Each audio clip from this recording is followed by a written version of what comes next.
آپ نے جو سوال کیا کہ آیا یہ فتنہ واقعی ایسا فتنہ تھا جسے کچھ علماء نے، کچھ شخصیات نے اپنے بیانات میں فرمایا کہ یہ فتنہ کبریٰ نہیں ہے، اور اس کے خلاف استاد محترم نے جو اتنی شدت دکھائی ہے وہ شدت کی ضرورت نہیں تھی اسے روکنے کے لیے۔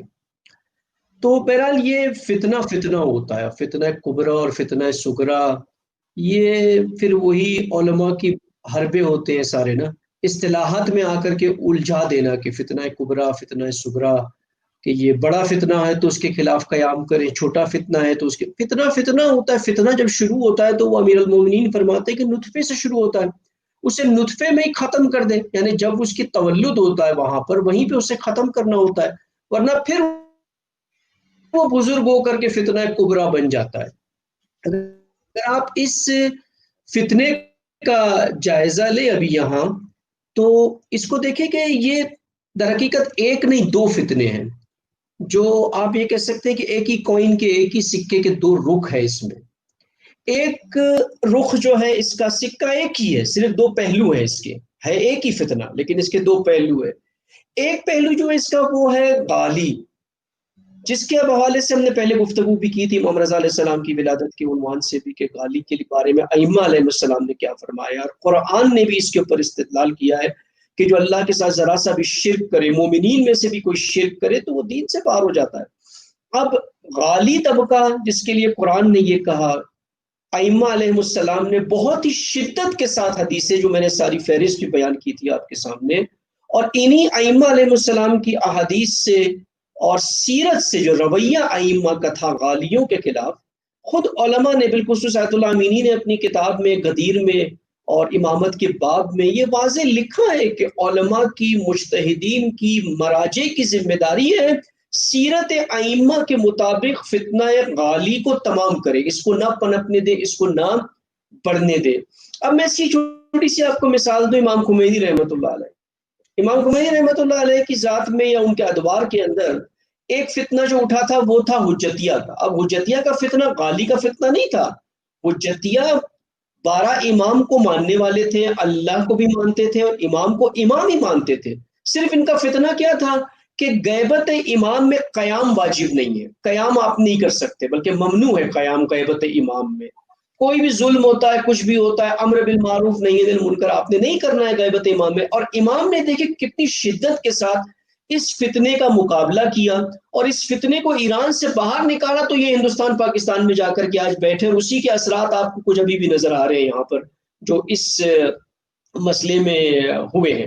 تو اس کا ایک رخ تو غلو کا تھا جس پر بالکل کلیئر ہے، تاریخ کلیئر ہے، اس پر ائمہ کے اقوال کلیئر ہے کہ یہ فتنہ نہیں پنپ سکتا ہے غالیوں کا، جو ایک عرصے سے پاکستان میں چلتا آیا ہے، ہندوستان میں بھی ہے، جس کے خلاف کسی نے کوئی اس طرح کا اقدام نہیں کیا، اور یہ بڑھ کر کے ایک مرکزی حیثیت حاصل کرتا جا رہا ہے ذاکروں کے ساتھ۔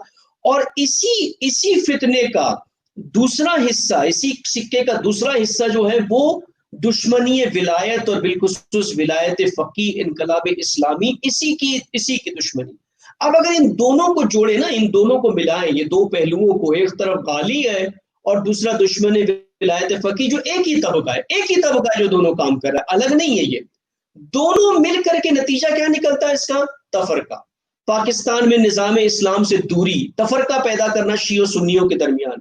جب ایک شیعہ گلو کرے گا اس حد تک کہ علی کو، ائمہ کو اللہ اور نہ جانے کس طرح کی باتیں کرے گا، تو نتیجہ تو اس کا پھر تفرقہ ہی نکلنا ہے، وہی کفر کے فتوے آنا شروع ہو جائیں گے دوبارہ سے، اور پھر وہی قتل و غارت کا سلسلہ شروع ہو جائے گا۔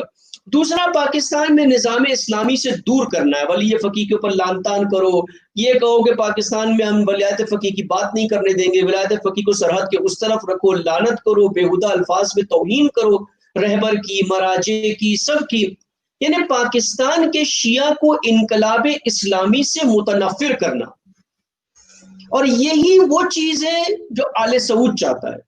یہ آل سعود کے لیے اور ایک وسیع میدان ہے جو پیدا کرے، اور اس کے پیچھے MI6 ہے، جو استاد محترم نے اس پہ کھل کر کے جمعہ خطبے میں بیان کیا ہے، تو میں زیادہ مفصل اس کی تحلیل اور اس کی وہ تجزیہ نہیں کرتا۔ ایک میرے نظر سے ابھی حال ہی دنوں میں ایک انٹرویو تھا، چھوٹا ایک انٹرویو نہیں بلکہ ایک انالیسس تھی، ایک اسرائیلی جرنلسٹ کی، اسرائیلی، انہی کی اسرائیل کے جھنڈے کے ساتھ لگا کر کے ایک یوٹیوب پر کہیں پر وہ تھا، ایک ویڈیو تھا، اس میں وہ خاتون جرنلسٹ ہے، وہ بتاتی ہے کہ پاکستان کے حوالے سے تھا وہ، کہ پاکستان کے اوپر کوئی بھی فوج یا کوئی بھی سرحدی فورسز پاکستان پر آسانی سے قبضہ نہیں کر سکتی. اس کی 5 وجوہات جو ہے نا پاکستان میں، پاکستانی قوم کی 5 وجوہات جو بتائی ہے اس اسرائیلی جرنلسٹ نے، نیوز اینکر نے، اس میں سے ایک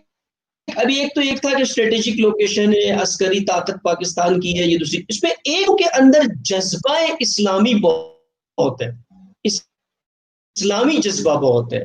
اگر اسلام کے اوپر ذرا سی کوئی آنچ آتی ہے تو پاکستانی قوم پوری 200 ملین، یہ ان کا ہی جملہ تھا کہ 200 ملین پاکستانی قوم پاکستانی فوج بن جائے گی.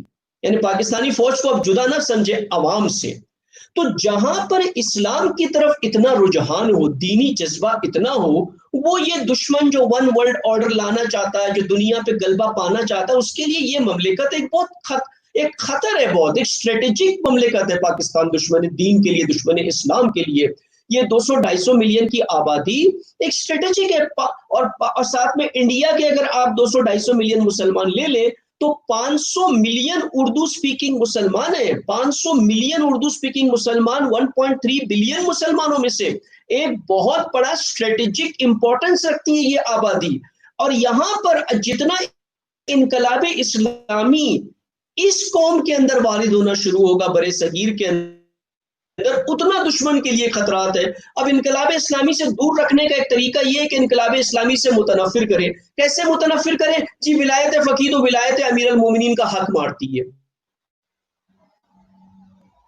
ولی ولایت علی کے مقابلے میں ولایت فقیہ ہے. اس طرح امیر المومنین کا حق غصب کیا ہے، امام زمانہ کا حق غصب کیا ہے، ان کے مقام پر آ کر کے بیٹھے ہوئے. یہ اس طرح کی باتوں سے، یہی وہ کام ہے جو MI6 چاہتا ہے پیچھے سے، کہ یہ کام ہو پاکستان کے اندر انقلاب سے، ولایت سے. کیونکہ پاکستانی ملت شیعہ سنی دونوں وہ ہیں جنہوں نے انقلاب اسلامی کو سب سے پہلے قبول کیا. اس سے دور کرنا، خاص کر کے اس وقت جب خطے میں ایران اپنے عروج پر ہے اتنی مشکلات کے باوجود، ان سب کو دیکھیں تو ایک بہت بڑا فتنہ جس کا اسٹریٹجی گلوبل اہمیت رکھتا ہے. یہ فتنہ نہ صرف یہ ہے کہ پاکستان کے اندر شیعوں کے 2 فرقوں کے درمیان ایک مشکلات بنی ہوئی ہے، غالی اور ایک انقلابی، نہیں، اس کے اثرات گلوبل ہی ہے. ابھی آپ کو میں اس کی ایک سمپل سی مثال دوں. سال میں 2 بڑے اجلاس ہوتے. کہاں ہوتے ہیں یہ 2 بڑے اجلاس؟ نارتھ ہیمپٹن میں، UK میں. 2 مرتبہ پاکستان کے سارے یہی غالی وہاں پر جاتے. کیوں اتنی اہمیت دی جاتی ہے ان کو؟ 10-10 سال، 20-20 سال کے ویزا لگوا کے ان کو دیے گئے. کسی بھی پاکستانی عالم کو اگر آج UK جانا ہے تو پہلے اس ادارے کی جو نارتھ ہیمپٹن میں ہے MI6 کا، اس کی اجازت کے بنا ان کو ویزا نہیں ملتا. اور ان گالیوں کو 10-10 سال کے ویزے ملے ہوئے وہاں پر. تو یہ ساری چیزوں کو آپ ان ڈاٹس کو، نقطوں کو جب جوائن کرے تو آپ کو کلیئر یہ پتا چلتا ہے کہ یہ فتنہ جو پاکستان میں اٹھا تھا، جسے استاد محترم نے اپنی محنت سے، اپنی کاوشوں سے اس کا سر کچلا، یہ ایک انٹرنیشنل لیول کا بیرونی فتنہ تھا جو پاکستان میں لایا جا رہا تھا، اور اسے روکنا بہت ضروری تھا. اب یہ سغرا اور کبرا کی کیا بات ہے؟ یہ کبرا سے بڑا کبرا فتنہ تھا. یہ گلوبل فتنہ ہے، نہ کہ صرف پاکستان کے لیے یہ تھا. ابھی مثال کے طور پہ آپ لیں، تاریخ میں بھی جا کر کے دیکھیں تو شام میں معاویہ موجود ہیں. امیر المومنین جب خلافت میں آتے تو پہلے کیا کہتے ہیں کہ میں اس فتنے کا خاتمہ کروں گا. کون سا فتنہ ہے وہ؟ جو شام میں بیٹھا ہوا ہے، ابھی مدینے میں نہیں ہے. امیر المومنین نے مدینے میں اپنی خلافت کا سلسلہ شروع کیا ہے، اس کے بعد کوفہ منتقل ہوئے، وہاں پر اپنے دارالخلافہ کو کوفہ میں بنایا. مدینے میں بیٹھ کے کہا کہ شام میں یہ جو فتنہ ہے، اگر میں نے اسے ختم نہیں کیا، یہ پوری امت مسلمہ کو، یہ بنی امیہ جو ہے نا، وہ غرق کر دے گا. تو یہ فتنہ کم نہیں ہے جس کو اتنا ہلکا سمجھ کر کے کہا کہ اس کے خلاف کوئی بولنے کی ضرورت نہیں ہے. اب دیکھیں، اہانت نہ صرف ولایت بلکہ شہداء کی توہین. آیا شہداء کی توہین کرنا فتنہ کبرا ہے، فتنہ صغرا ہے؟ فتنہ نہیں ہے. وہ قرآن جو کہتا ہے کہ اگر شہداء کو تم مردہ تک کے نہ کرو، لا تحسبن الذین قتلوا فی سبیل اللہ امواتا، ان کو مردہ تک کے نہ کہو. اگر کسی نے شہداء کو مردہ کہا تو قرآن اس کی تنبیہ کرتا ہے.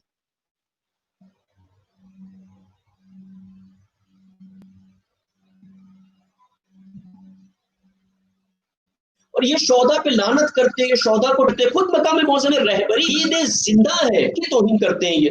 تو یہ سب کچھ اگر آپ جوڑتے جائیں تو یہ بہت بڑا فتنہ ہے. اب آپ کہیں گے نا ایسے مسجد زرار جو مدینے میں بنی، اس کو آپ کیا کہیں گے؟ فتنہ کہیں گے کہ نہیں کہیں گے اس کو آپ فتنہ؟ بھائی مسلمان نے بنائی مسجد زرار، کوئی رسول اللہ کی توہین کے لیے تو نہیں بنائی تھی. رسول اللہ سے کہا کہ آ کر کے افتتاح کیے، لیکن کیا کیا رسول اللہ نے اس کے خلاف؟ قرآن نے کیا کہا؟ انہوں نے کوئی لان تان نہیں کی. یہ جو مرکز بنا ہے مرکز زرار لاہور میں، اور وہ جو مسجد زرار بنی تھی، اس میں بہت فرق ہے. وہ مسجد نے کہیں اعلان نہیں کیا کہ ہم ولایت رسول اللہ کی توہین کریں گے، لیکن قرآن نے آ کر کے بتا دیا کہ ان کا ایجنڈا یہ ہے کہ یہاں سے یہ ضرر کریں گے، یہاں سے یہ شرک کریں گے، یہاں سے یہ دشمنوں کو پناہ دیں گے، یہاں سے یہ تفرقہ کریں گے، اس لیے اسے گرا دو. ابھی شروع بھی نہیں ہوا ہے کوئی سلسلہ، اور قرآن کہتا ہے اس مسجد کو گرا دو. اور رسول اللہ نے یہی کام کیا، اس مسجد کو گرا دیا. کہا اس میں داخل تک کے نہیں ہونا، بلکہ گرا کر کے اسے جلا کر کے اسے عبرت بنا کر رکھ دیا. تو یہ اگر آپ دیکھیں فتنوں کے خلاف اٹھنا، فتنوں کے خلاف قیام کرنا، یہ قرآن کی روش ہے، قرآنی روش ہے یہ. اور استاد محترم نے یہی کام کیا اور استنباط کیا قرآن سے. پچھلے جمعہ کے خطبے میں کئی آیتیں بیان کی کہ قرآن نے کتنی شدت بیان کی ہے فتنوں کو کچلنے کے لیے. تو یہ سارے نقطوں کو آپ جوڑ لیں تو یہ کلیئر ہو جاتا ہے کہ یہ فتنہ کبریٰ، بلکہ اس سے بڑا فتنہ تھا یہ جو ہمارے سامنے آیا، اور اس کو الحمدللہ خدا کے لطف سے اس کو ختم کیا گیا.